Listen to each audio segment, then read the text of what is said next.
welcome back to Cityline. I put my glasses on, I take my glasses off. It's just a thing I do. With me right now is somebody who, my gosh, I don't ever get to spend enough time with. But every time I see her, I hug her, I practically bowl her over. I'm sure she's tired of me screaming her name in public, but we're talking about the one, the only, the beautiful, inside and out, Farron Johnson. Hello, Farron. You are the Director of Strategic Initiatives for out of school time at our beloved Greentrike here in Tacoma, which used to be called the Children's Museum. I think I'm going to stop saying that now. I think everybody should know, or at least after this segment, what Greentrike is all about. So we don't have to go back to that. So let's first off, I want to back up for a bit, because before we get into what did the Back to School Night Festival, how did it get its origins, you, my dear, have been at Greentrike for how long? A year now. A year, yes. That's right. Because and you've also you are everywhere in Tacoma. If you are not working, you are volunteering. So you just spend 24/7 making your little corner of the world, which is ours, a better place. That's why I'm like, you haven't been there that long, have you? I haven't. The work is not new. No, but the work that sits under Greentrike is a year old now, just kind of being adopted and fostered in to the space around expanded learning. So just grateful to be able to continue to expand the work. You know, it's seeded a lot in Tacoma. We've done a lot of piloting and good work for our young people in Tacoma. And so to have the opportunity to see what that looks like now to other surrounding school districts is just amazing. And to spread some more love for our young people.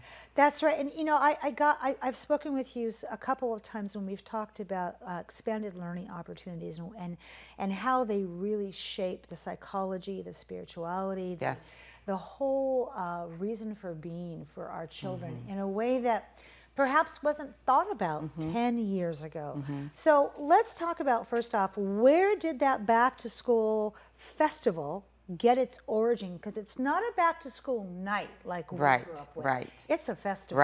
Right. So expanded learning opportunities, like I shared before, is not new. We piloted what we call a community schools model on the east side of Tacoma.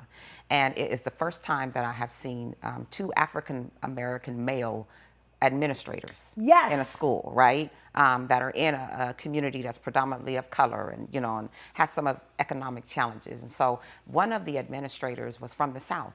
And he's like, hey, we really should like try to get kids excited, get them excited to go back to school. Let's excite the community. And our first one was in 2011.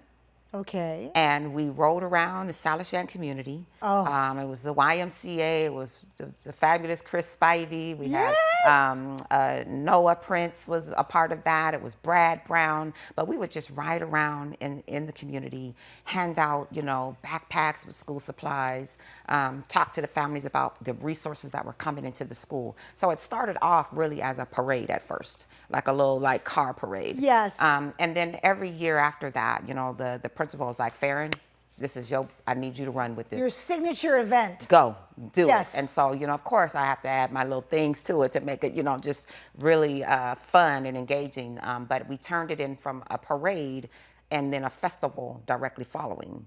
And the festival would provide lots of resources for our families, after school opportunities, things that were happening before school, health, you know, opportunities and resources, and really just getting the families a chance to get to know the teachers, the school staff. We would parade down Portland Ave with teachers and they would rep their schools. And so it's been a stipend in the East Side community for a long time. And so when we went into COVID, we had to kind of pause it for a little while. But we moved it down into the center area of Tacoma. And a lot of the reason for that was some of our other areas, communities, were like, we want to participate in that. How can we be a part of that? Can you expand that just a little bit?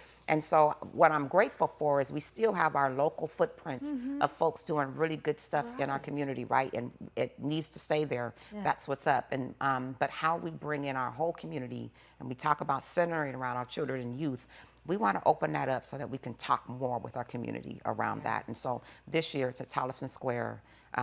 We're excited about it. It's next Wednesday, 31st. Lots of planning going into it and lots of fun. I'll stop there because I want to start jumping in. But that's its origin. And you are here right now in the midst of planning this huge event, I'm even more touched by that. Thank you. Thank But I have an amazing staff, so let me you just do. say that too. Yes, So they're helping. that team is the Yes, bomb. yes. How many families are served by Greentrike, but also by this back to school festival? Last year we served about 800 families. Oh my gosh. Yeah, we're expecting a little over 1,000 this year for this event, which is really exciting.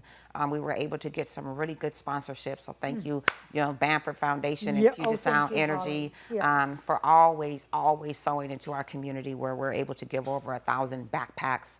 Tacoma Public Schools donated the school supplies for each grade group, K-5 and 6 through 12. So those are stuffed, the backpacks will give that out. But we want to let folks know we are here to be a resource. Yes. We are better together. Yes. Community is the recovery plan. How do we take Yes. care of each other, and how do we let our young people know we got them this We got year? you. That's right. We got them. Because they have been through a lot. Oh, So Farron, I want to kind of transition the interview into those children, because you have so much knowledge in you about the effects of COVID on our children.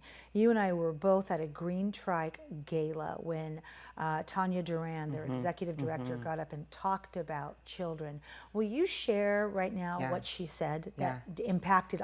You could have heard a pin drop in that ballroom after what she said. Yeah.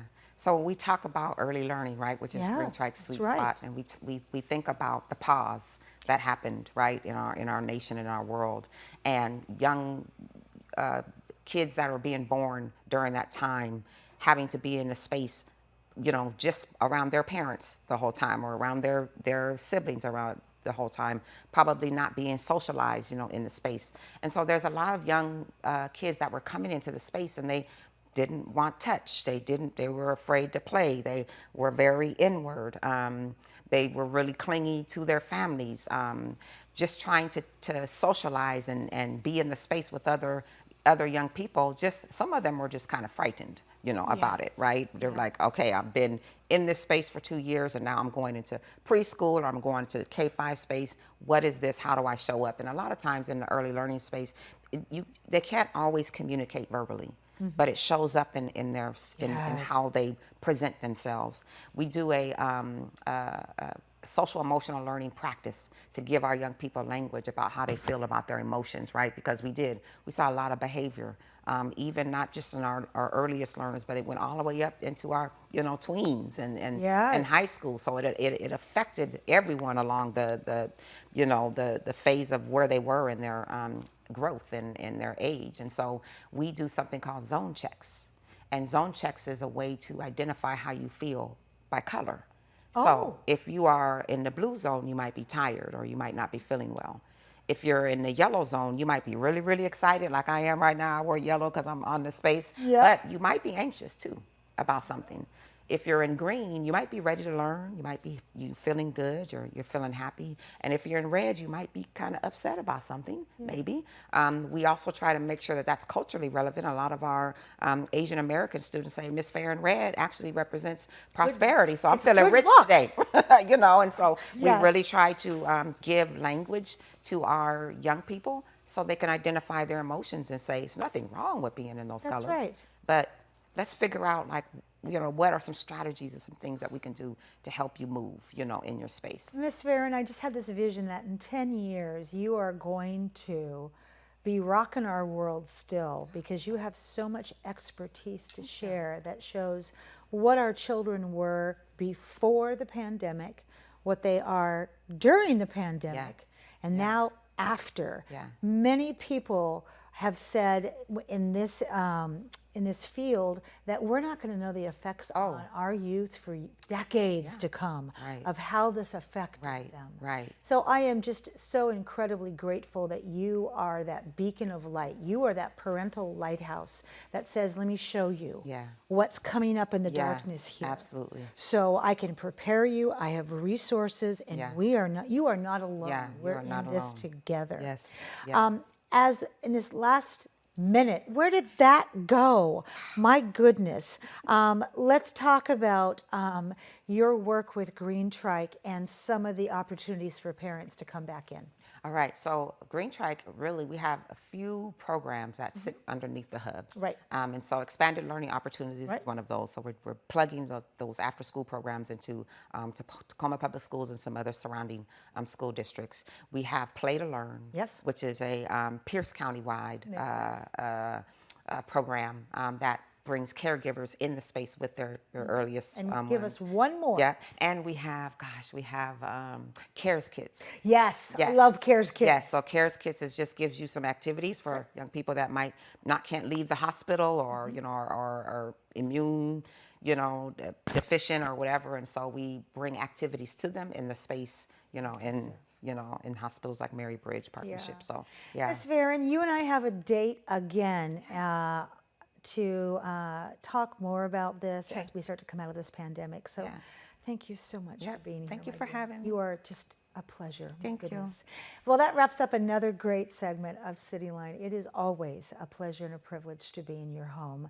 We've given you some really great things to think about in this last hour, so please go out there, pay it forward, be a part of this tapestry, and when you come back, as always, we'll be waiting for you right here at Cityline. Take care. Come on, that's my home. Gonna find school to dawn. Come on, that's my home. Yeah, to come on, that's my home. Come on, that's my home. Place I call my own. Come on, that's my home. Yeah, to come on, that's my home. All right, you're from the East Coast. All right, you're from the West. From the middle, but Tacoma's still the best. Alright, you're from the East Coast. Alright, you're from the West. Alright, you're from the middle, but Tacoma's still the best. Hey, Tacoma, that's my home. From the pines to the dawn. Tacoma, that's my home. Yeah, Tacoma, that's my home. Tacoma, that's my home. Place I call my own. Tacoma, that's my home. Yeah, Tacoma, that's my home. Tacoma, that's my home. From the pines to the dawn. Tacoma, that's my home. Yeah, Tacoma, that's my home. Tacoma, that's my home. Place I call